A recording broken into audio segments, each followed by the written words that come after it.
So yeah, I'm Courtney Sommer. I use she, they pronouns. I'm now in my third year of the PhD in sociology, also funded by the ESRC.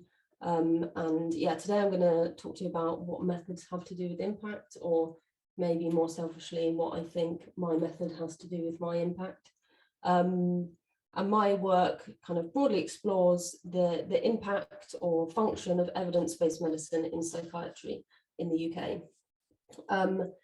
And yeah, I suppose I think of impact in quite a non-academic sense. So I'm not on an academic track, even though I'm doing a PhD. Outside of my PhD, I founded and direct a community-led organisation supporting people around self-harm and community crisis care.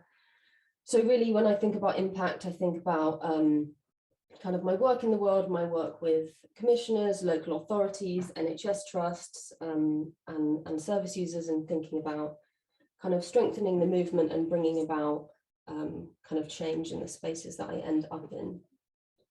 So yeah, today I'd really like to maybe just give you a broad sense of what institutional ethnography is, maybe incite a bit of curiosity. There's some resources on the final slide where you can learn a bit more about the method. And also, yeah, a very, very whistle-stop tour of what my research is, all within the confines of 20 minutes. So bear with me as I undertake a Herculean task. So, oh, that's not the next slide. Okay, here we go. So, yeah, my topic broadly considers evidence-based medicine and UK mental health policy making and practice. So you can see in the middle of the slide, this is the NICE guideline on depression in adults. NICE was an organisation founded in the early 90s by the UK government, thinking about how we can kind of support clinicians to do practice in amongst the kind of multiple evidences that are available, the multiple treatments, the kind of specific context that people were working in, and trying to bring a bit of uniformity to the kind of treatments that were available. And this guideline has been hugely controversial, and more so than other NICE guidelines. So all NICE guidelines, when they're created, go through a period of consultation where stakeholders can register and comment on the guideline. The depression one first came out in 2004, and then since 2009, but more kind of ramped up since 2015, has been through this really long and protracted consultation process. There's been 3 consultations, which again is quite unusual for a NICE guideline.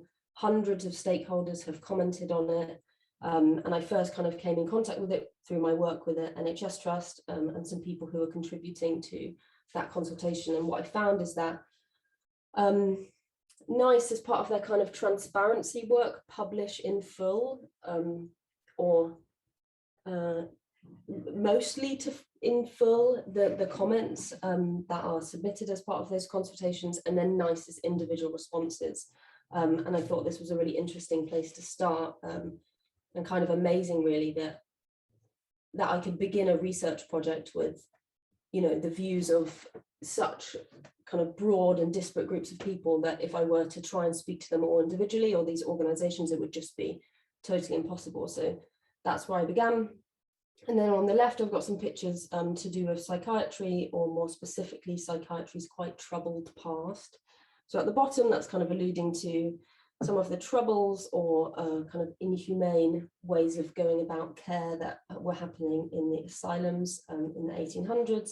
And then at the top, that's a group of gay rights activists who were working in the 1970s to push back against the classification of homosexuality as a mental disorder. And really, psychiatry is kind of, in the past, maybe always, but maybe specifically so in the past 50 years, has really been trying to establish itself as its own science and set a bit of distance from this troubled past and accusations that it was perhaps quite spurious in its aims, trying to get away from the fact that we still don't really know exactly what a mental disorder is. What is the object of psychiatry is a question that we're not too sure about. And one of those answers or things that I think psychiatry has used has been evidence-based medicine. So on the right, that's a very simplified and kind of like brutal telling of what evidence-based medicine is, which was broadly conceived a movement that was first named in the 90s by a group of epidemiologists who were trying to think about how do we teach clinicians to do medicine, and particularly in the context of, you know, masses and masses of evidence, multiple, you know, studies that would test the efficacy of particular treatments and find wildly different outcomes, and trying to think of maybe a shortcut or an easier way for clinicians to kind of discern, you know, find their way through all of this research and make decisions about what is good care. So that was the kind of solution they proposed, was to place methods hierarchically, such that if you found kind of like two studies that found wildly different outcomes, that what we could do is just look at what study design did it have, was it more robust than the other one, and pick that way. And so there on the right is a very kind of terribly simplified retelling of what that hierarchy was. And I suppose the question that I began with is why has this guideline been so controversial? What is that about? Why hasn't it done what it was supposed to do, which is to be fairly non-controversial? And then also looking at some of the pushback in the movement, or people and organizations who have been fairly scathing about some of the recommendations in the guideline around kind of the rise or prevalence of antidepressant treatments, the inclusion of electroconvulsive therapies, etc., and the exclusion of kind of other forms of therapy that get excluded. And what I found kind of across all of those critiques, no matter how kind of vehement they were against kind of mainstream psychiatry, there remained this commitment to, like, whatever the future is, it must be evidence-based, that and they tended to be quite focused on methods, methodology, evidence, that the problem was often framed, you know, if you had this kind of particularly niche treatment or treatment that wasn't getting much attention, that what we really needed to do was generate a robust evidence base for it. So thinking about kind of science, the role of the science in kind of the movement, and people trying to you know, bring about psychiatry that in their view was better. So this is kind of where I began this work. So just with like so much stuff, basically. So I had the guideline itself, those consultation comments and response forms, interviews, my own experiences kind of in the field, my own work, my own expertise, the stakeholder position statement, which was a kind of series of statements that were signed by, you know, organizations like the Royal College of Psychiatrists or the British Psychological Society, that were, as I said, you know, rather scathing of what was in that consultation, was in the guidelines, sorry. And then also some of the broader processes around the consultation, how it kind of came to be, how you become a stakeholder, what happens to your comments when you submit them, how NICE deals with them, how NICE responds to them, and then situating that within kind of broader mental health policy, etc. And I knew that I wanted my work to be kind of more broadly applicable to mental health systems reform. Also think about how we as a movement create kind of analyses or critiques of things we don't like, that don't replicate the same kind of thing, where we don't, you know, end up in 30 years finding that we've ended up with what we had 30 years ago. And also thinking about how we find material and tangible solutions to the problems that we see. And then lastly, yeah, something that felt readily translatable and applicable to the people that I was working with. So I knew that, you know, my work couldn't be wildly abstract, that I would end up often in meetings with commissioners who were, you know, trying to make decisions about where huge pots of money ended up, or with clinicians who were trying to change their practice, and that if I had to do a lot of translating my work, that may kind of retract from the impact of it, you know, given the opportunities for change that I have. So really institutional ethnography swooped in at the right time about a year ago. You know, I was kind of dabbling with discourse analysis or thematic analysis or broader approaches to working with documents, and really finding that none of them felt like a kind of cohesive fit, that it didn't really help me with where I was. So yeah, if I just give you a very brief and sweeping view of what institutional ethnography is. So it was founded by a Canadian sociologist called Dorothy Smith, and she was kind of doing her main theorizing and work around the same kind of time as other feminist epistemologists, so like Barad and Harding and Haraway, who are doing work, as I'm sure many of you know, with science and technology studies, etc. But what Smith wanted was to create a sociology that was also critical of itself. So where STS scholars perhaps were critical of science and scientific knowledge making, there was less kind of language around sociology and sociological knowledge making, and she thought that you know, she wanted something that could analyze the social sciences too. Also something that was less focused on generating theoretical knowledge, and instead, you know, thinking about work that is done in the world and what are the material, tangible points of intervention. So the central question of institutional ethnography is, how are activities of individuals coordinated and connected with others in doings, with others' doings in ways they cannot see? And in many ways, you know, that's the kind of task of sociology more broadly, but I think the thing that's quite different about institutional ethnography is its emphasis on texts. And texts being, so if we have kind of what people are doing in the everyday, they're kind of like material existences, and then we have these kind of broader systems or discourses or ideologies, these kind of abstract things that seem to be coordinating life. How do those two things connect? How is it that you know, kind of broader ideologies or kind of discourses come to affect the work that we do in the everyday? And she says that's through texts, so that those are the kind of bridges that build stuff, and they're also points of our kind of material intervention in the world. It's where we do work and come into contact with those things. So looking at text and text-based kind of processes or text-mediated processes is really important in institutional ethnography, which was great for me, given that I'm doing a text-based project. And an institution then, just to, you know, break down its kind of name, is not an organization. It's kind of thinking more broadly, as it says on the slide, diffuse, complex, bureaucratic entities. So they may be, you know, the institution of evidence-based medicine, the institution of motherhood, for example. And ethnography, again, is not necessarily a description of method, though in many ways, institutional ethnography can include stuff like that. So, you know, observations, getting kind of involved and experiencing the kind of communities that you're trying to think about, but really an attention to the everyday and the work that's actually happening in the world, and kind of constantly checking and rechecking what it is you're thinking with what's actually happening, you know, in the everyday, the work that people are doing in the world.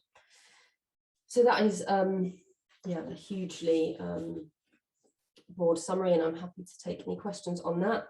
But just to summarize again, so the question or task of institutional ethnography is how everyday lives are coordinated and connected by institutions through texts.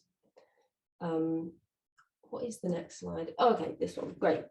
So then there's a whole question, you know, what, great, so we think texts are important, what do we do with them next? And Orla Murray, who finished her PhD a few years ago, very helpfully for me, last year published a paper which kind of looked broadly across Dorothy Smith's work and the work of other institutional ethnographers at how they went about doing analysis, and found that there were these kind of three levels that you could say are ascend in terms of distance from the text. So at that first level is a textual analysis, so looking, you know, something that may look a bit more like a discourse analysis, picking apart the specific language or words that are used in a text.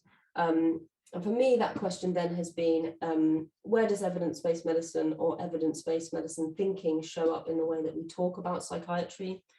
And that's looking at the NICE guideline on depression in adults and also the stakeholder position statement.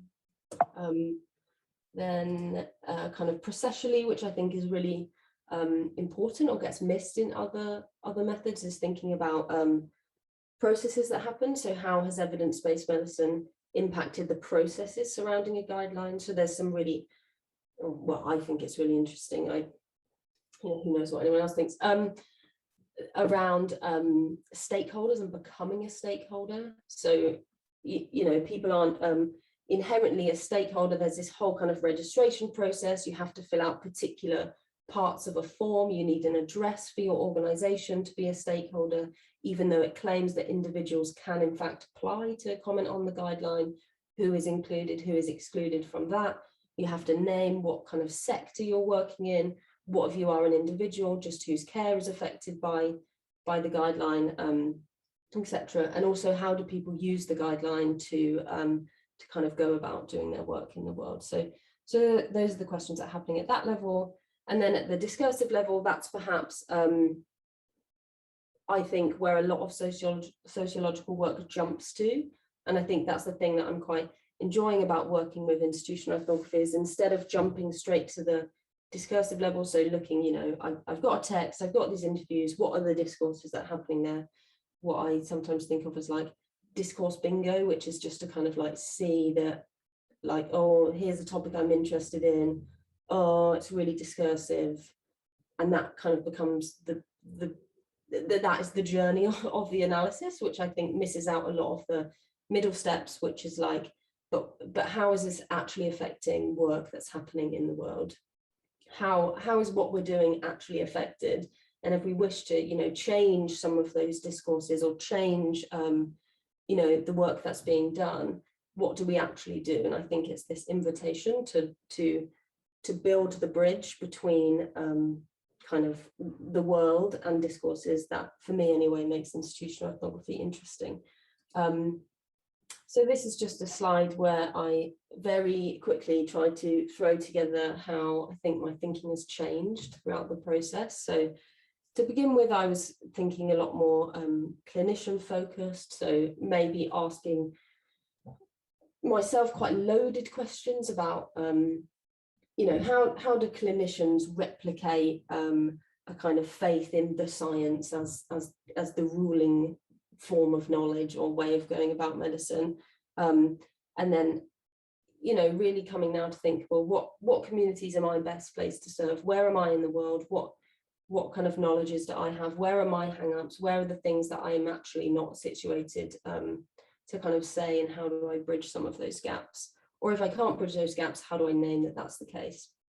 Again, the second one, how do people unwittingly reproduce systems? Thinking less about that, instead, how are institutional processes and structures organizing the action that is possible, the ways of speaking or thinking that are possible?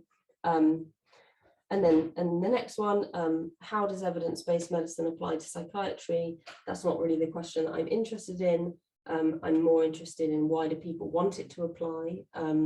What do people use it for? What do people use that kind of thinking to do? And then I'm not going to do this slide because I'm aware that timing wise, yeah. Okay, great. I'm going to do the slide. Okay, so this is kind of a summary of why I think that institutional ethnography has kind of helped me to have more impact, I hope, in the kind of spaces that I'm in. So Dorothy Smith explains this kind of 14th floor approach or phenomena that she was observing in sociology, which was basically that sociologists would begin kind of at the theoretical level and look down to the world to kind of observe these broader patterns that were happening, that actually what we needed to do was begin at the bottom and work our way up. And why did I think that was helpful? Yeah, it's gone, but yeah, I think that kind of helps us again to kind of build those bridges between what we observe in the world and what we think is kind of coordinating activity more broadly. The second one being work knowledges. So that's a kind of concept from institutional ethnography, which really centers and foregrounds kind of experiences, people's experiences in the world, particularly that of the researcher, which is, you know, very similar to a lot of the kind of standpoint epistemology stuff, which I think is essential to doing like research that's not only responsible, but also, you know, situates ourselves as where we are in the world. I'm also really enjoying the commitment to materiality, so that, again, instead of jumping straight to the theoretical, that we're actually looking at the work that people are doing in the world, and the kind of building that bridge between those levels. And then the no blame element. So thinking about, you know, as I was saying, instead of thinking, you know, how are people replicating the thing that they're trying to critique, that's not really what I'm interested in, or, you know, how a lot of the narrative, you know, in kind of mainstream anti-psychiatry or critical psychiatry is quite finger pointy, that, you know, clinicians are pushing drugs, that diagnoses are being pushed on people, that actually that's not really the case. It's quite a, you know, it's quite a limited analysis, and it's also an analysis that doesn't help me when I'm in a meeting with a clinician or commissioner. It just, you know, makes people think that, you know, sociologists of medicine really are just kind of poking around and being antagonistic, and instead thinking, you know, that we are all operating within this kind of system that has, you know, ways of working off things that are possible and things that don't feel possible. And instead of, you know, blaming individuals, we can look at systems and structures and think about how we can kind of change them such that different forms of action are possible. And then, yeah, here's some references on the left, and then some resources. If you're interested in institutional ethnography, I would really recommend the edited collection on the right, and then also the 14th floor paper, which is below that one there. But yeah, I will stop now and take any questions. Thanks.